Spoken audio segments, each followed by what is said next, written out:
My name is Virginia, and I am 70 years old, and I want you to imagine sitting at your own kitchen table, very much alive, very much present, drinking your morning coffee, and listening through the wall to your two children dividing up your house like you were already gone. Not whispering, not even trying to be quiet about it.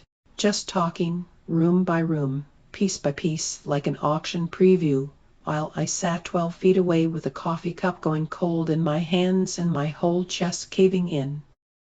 That morning changed me in a way I didn't expect. Not into someone bitter or broken, but into someone finally awake.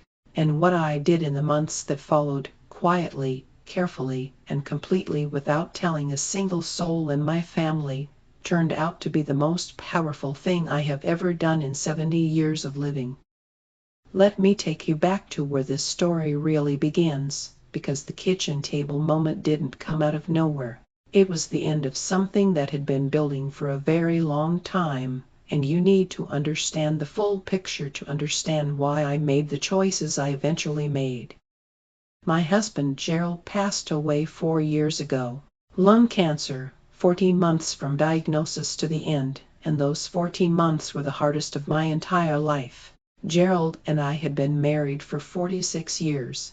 We built everything together, starting with almost nothing, a small apartment in Kentucky, 2 used cars that broke down more than they ran, and a shared stubbornness about making something real out of our lives.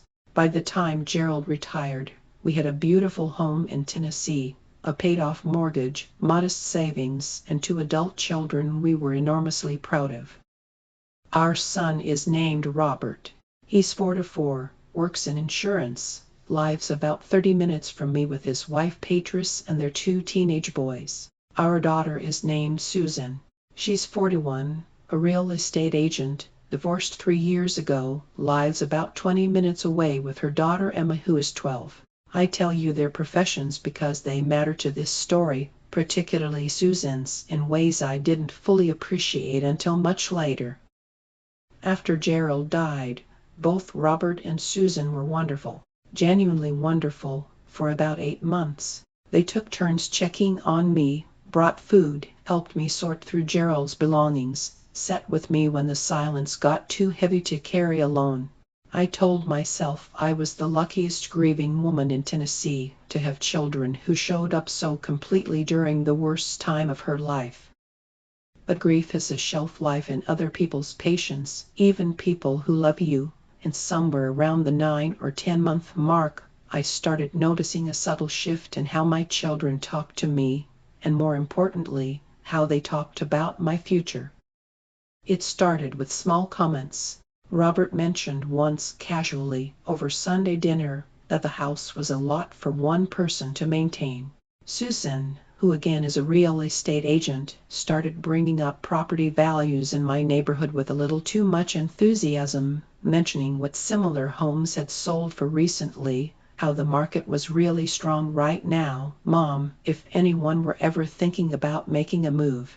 I smiled and nodded and changed the subject both times, telling myself they were just being practical, just looking out for me, just thinking about my future the way good children do.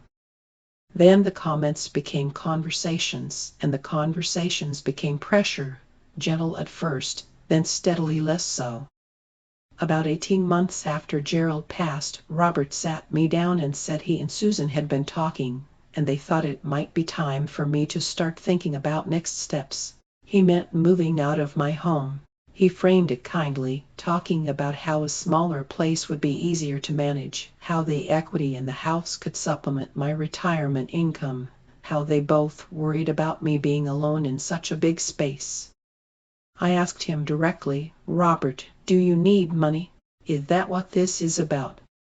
He looked offended, genuinely so, and said, Mom, of course not. This is about what's best for you. I let it go again, because I wanted to believe him. But then came the morning that changed everything, the kitchen table morning I told you about at the very beginning. It was a Saturday. Robert and Susan had both come over for breakfast, which wasn't unusual. We did that fairly regularly. After we ate, I went upstairs to take my blood pressure medication, something I'd forgotten during the meal, and when I came back down, instead of going directly to the kitchen, something made me pause in the hallway just outside the doorway. I don't know what made me stop. Some instinct, some quiet warning that something was different about the conversation happening in the other room. What I heard stopped me completely. Susan was saying, "The master bedroom alone is enormous. I'd convert it into a proper suite. Buyers love that open concept look with an in-suite renovation." Robert responded, "The backyard is the real value. Honestly, if someone put a deck back there and updated the landscaping, this place could easily go 50,000 over current comps."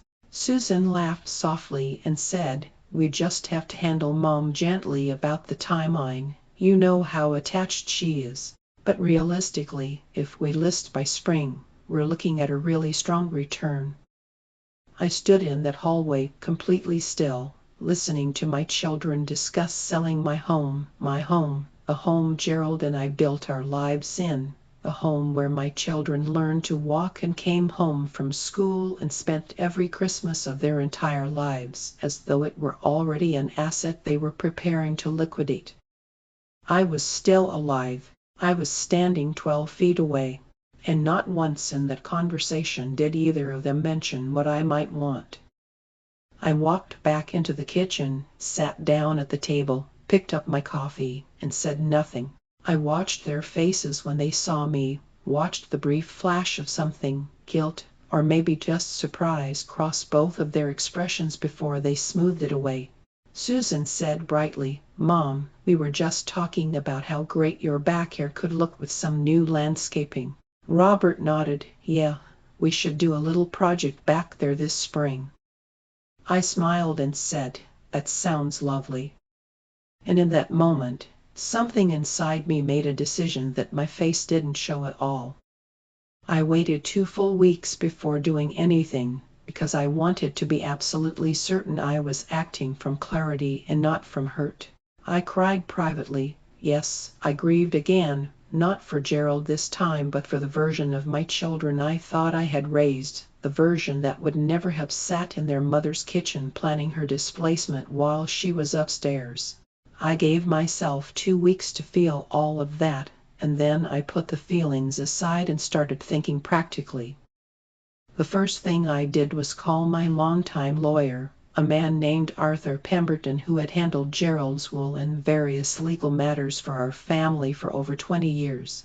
I asked Arthur to meet with me privately, specifically requesting that he not mention our meeting to either Robert or Susan if either of them happened to contact him for any reason. Arthur, a discreet and careful man, agreed without question. In Arthur's office, I laid out everything, what I'd overheard, what had been building for 18 months before that morning, and what I wanted to do about it. Arthur listened without interrupting, and when I finished, he said something that surprised me. "Virginia, I've been waiting for you to come see me about this." I asked him what he meant. He told me that approximately 3 months earlier, Susan had contacted his office, not to speak with him directly, but asking his paralegals some questions about the estate structure from Gerald's will, specifically asking whether the house had been transferred fully into my name after Gerald's passing, whether there were any existing trusts or legal structures around the property, and what the general process looked like for selling a deceased spouse's former primary residence. The paralegal had answered only with publicly available general information and flagged the inquiry for Arthur's awareness.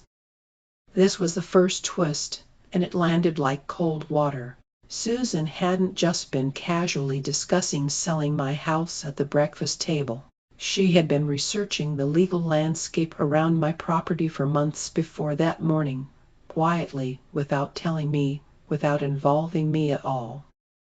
My daughter, the real estate agent, had been doing her professional homework on my home while pretending our conversations about the market were just casual motherly chats. I sat in Arthur's office absorbing this for a long moment before asking the question that mattered most. "Arthur, what can I do to make sure this property is protected in a way that my children cannot influence, pressure, or ultimately control, regardless of what happens to me. Arthur smiled, just slightly, and said, Virginia, that is exactly the right question, and I have several very good answers for you. Over the following 3 months, I worked quietly with Arthur to restructure everything. The house was placed into a carefully constructed living trust with me as the sole trustee and lifetime beneficiary, meaning I retained complete control over every decision about the property for as long as I lived, and any future decisions about the house after my passing would be governed entirely by the trust's terms, not by my children's preferences or pressure. More importantly, I worked with Arthur to rewrite my will entirely, with very specific, very deliberate provisions that I will tell you about in a moment, because the details of what I changed are the heart of this entire story. But before I tell you what I changed, I have to tell you what I discovered during those 3 months of quiet preparation, because the investigation I did into my own family's behavior revealed 2 more things that I genuinely did not see coming. The second twist came from an unexpected source. Robert's wife, Beatrice, called me one afternoon about 6 weeks into my quiet legal process, asking if she could come see me alone. This was unusual enough that I immediately said yes. Beatrice arrived looking uncomfortable, clearly wrestling with something, and after some small talk she finally looked me in the eye and said, Virginia, I need to tell you something, and I need you to know that Robert doesn't know I'm here. She told me that for the past several months, Robert had been under serious financial pressure that I hadn't known about. His insurance business had lost 2 major corporate accounts. They were behind on their mortgage, and Robert had been privately telling Beatrice that once Mom's situation gets sorted out, meaning once my house was sold and the proceeds distributed, they would be able to clear their debt and stabilize.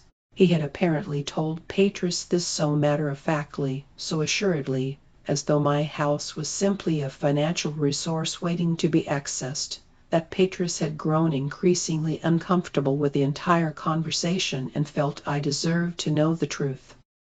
He's not a bad man, Virginia, Beatrice said quietly, but he's scared, and scared people sometimes stop thinking about who they're hurting. I thanked Beatrice sincerely, told her she had done the right thing by coming to me, and meant every word of it. Then I sat with this new information, adding it to everything else I had already learned, understanding now that my son's gentle pressure about my future had been driven by a very specific financial desperation he had deliberately hidden from me. The third twist came entirely from my own digging, and this one, I confess, hurt the most deeply of all. While reviewing old financial documents with Arthur as part of the trust restructuring, I discovered something about Gerald's original estate that I had simply never examined closely enough in my grief-fogged state after his death. Gerald had maintained a modest investment account separate from our joint finances, specifically designated in his will as a legacy fund for our grandchildren's education, to be managed by me as trustee and distributed when each grandchild reached college age. The account had existed, had been properly documented, and had been mentioned specifically in Gerald's will, which both Robert and Susan had been present for the reading of. Yet in the 2 years since Gerald's passing, neither of my children had ever once mentioned this account to me, asked about it, or raised the subject of the grandchildren's educational legacy their father had specifically created. When I asked Arthur why this account hadn't been more prominently flagged during the estate's settlement, he went quiet in the way he did when choosing his words carefully. Virginia, the account was documented and disclosed at the will reading. Whether your children simply forgot about it in the grief of the moment, or whether they had other reasons for not raising it, I genuinely cannot say. I could say, not with legal certainty, perhaps, but with the clarity that comes from being a mother for 4 years and knowing your children's patterns. Robert and Susan both knew about that account. Neither of them had mentioned it to me in 2 years. and the only reason I could think of that two adult children would quietly allow their mother to remain unaware of an asset she was legally responsible for managing was if they had decided that account, too, was something to deal with later, perhaps once the bigger question of the house had been resolved in their favor. I spent a long, quiet evening alone after discovering that, sitting in the chair Gerald used to read in, talking to him the way I sometimes still do when things get too heavy to carry without him. I told him what I'd found. I told him I was hurt, genuinely and deeply, but that I wasn't going to let hurt make me reckless. I told him I thought I knew what he would do in my position, and that I was going to try to do the same. Gerald was always, above everything else, a fair man. Not soft, not a pushover, but fair. He believed consequences should match choices, that love and accountability were not opposites but partners, and that the truest kindness sometimes looked, from the outside, like firmness. So here is what I changed, sitting across from Arthur in his office on a Tuesday afternoon, steady as I had ever been in my life. The house, now protected fully in the living trust, would remain under my complete control for life. After my passing, rather than passing directly to Robert and Susan as my original will had stipulated, the house would be offered for sale by the trust, with the proceeds divided in a very specific way. 40% would go to Gerald's grandchildren's educational fund, properly funded and expanded from the account they had never mentioned to me. 30% would go to a local charity Gerald had supported for years, a housing assistance nonprofit that helped families afford stable homes of their own. The remaining 30% would be split equally between Robert and Susan, with one critical condition attached. The condition was this: any beneficiary who, in the 5 years prior to my passing, engaged in documented attempts to pressure, manipulate, or scheme toward influencing the sale or transfer of my primary residence without my express consent would forfeit their personal share entirely, with that share redirected to the charitable allocation. Arthur had been meticulous about documenting everything I'd shared with him over those 3 months, the overheard conversation, the inquiry Susan had made to his paralegal, the financial context Patris had provided about Robert's situation. Every piece of it, properly documented, properly dated, properly preserved as part of the trust record. I also made one additional change that had nothing to do with money and everything to do with the grandchildren's educational account Gerald had created. I hired a separate financial advisor to help me properly activate and grow that account immediately, ensuring that Emma, Robert's boys, every grandchild Gerald had loved, would have the educational legacy their grandfather intended for them, managed properly, protected completely, regardless of what their parents had or hadn't told them about its existence. Then I waited, again, with a patience that only comes from having lived long enough to understand that the most powerful moves are rarely the loudest ones. I called a family dinner about a month after everything was finalized, told Robert and Susan I wanted to share some updates about my plans going forward. They both arrived with the slightly careful expressions of people who are hoping for good news but prepared to manage whatever comes.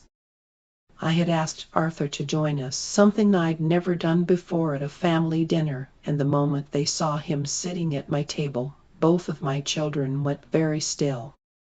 I let Arthur explain the trust structure first, calmly, professionally, in the language of legal documents rather than emotional confrontation.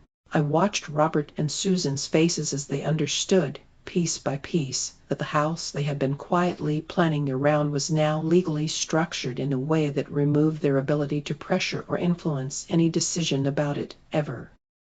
Then I spoke.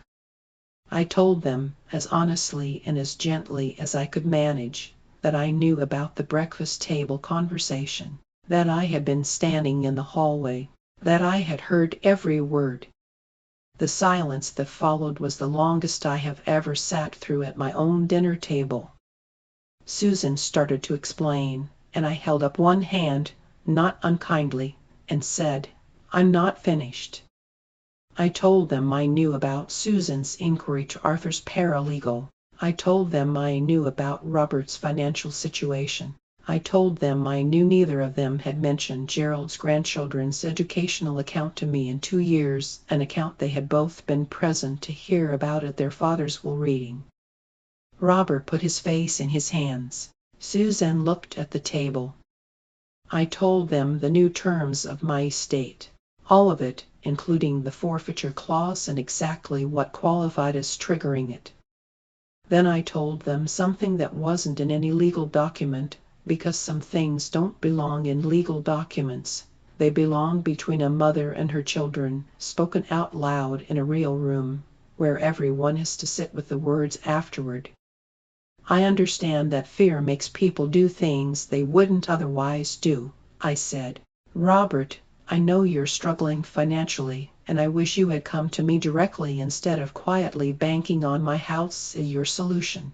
Susan, I know real estate is how you see the world, and I know your divorce left you feeling financially vulnerable, and I understand that too.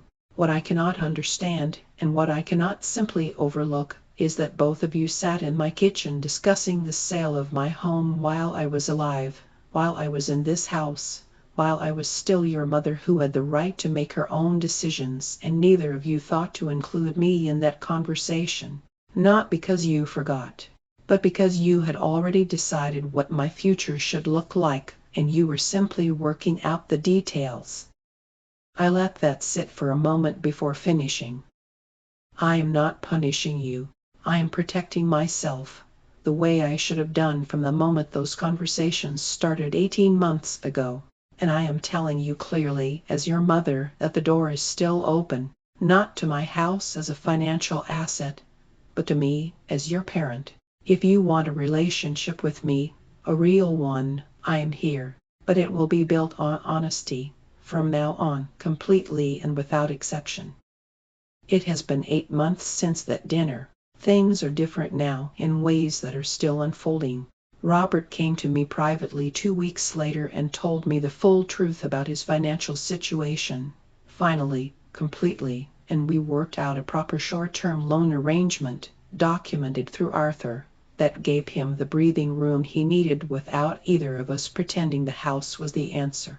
Susan and I have had several difficult conversations about her divorce and the financial anxiety that has driven so many of her choices since, conversations we probably should have had years ago, before they curdled into scheming. We are not fully healed. I won't pretend otherwise, because pretending things are fine when they are complicated is what got us all into this in the first place. But we are honest now in a way we haven't been in years, and I think Gerald would recognize that as the beginning of something real. Gerald's grandchildren's educational fund is now properly funded and growing. My grandson Tyler starts college in 2 years. Emma is 10 years away from needing it, but it will be there exactly the way her grandfather intended, protected, preserved, ready.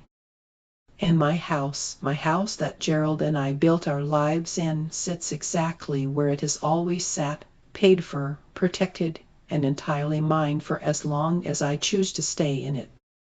If I could tell you one thing from everything I've lived through these past 4 years, it would be this. The moment you realize that the people around you have started making plans for your life without asking you, that is not the moment to get angry. That is the moment to get very, very quiet and very, very organized. Because a mother who knows exactly what she owns and exactly how it's protected is not a woman to be managed. She is a woman to be reckoned with. I am 70 years old, and I am still very much here. And everything I built on my own terms, and I intend to keep it that way.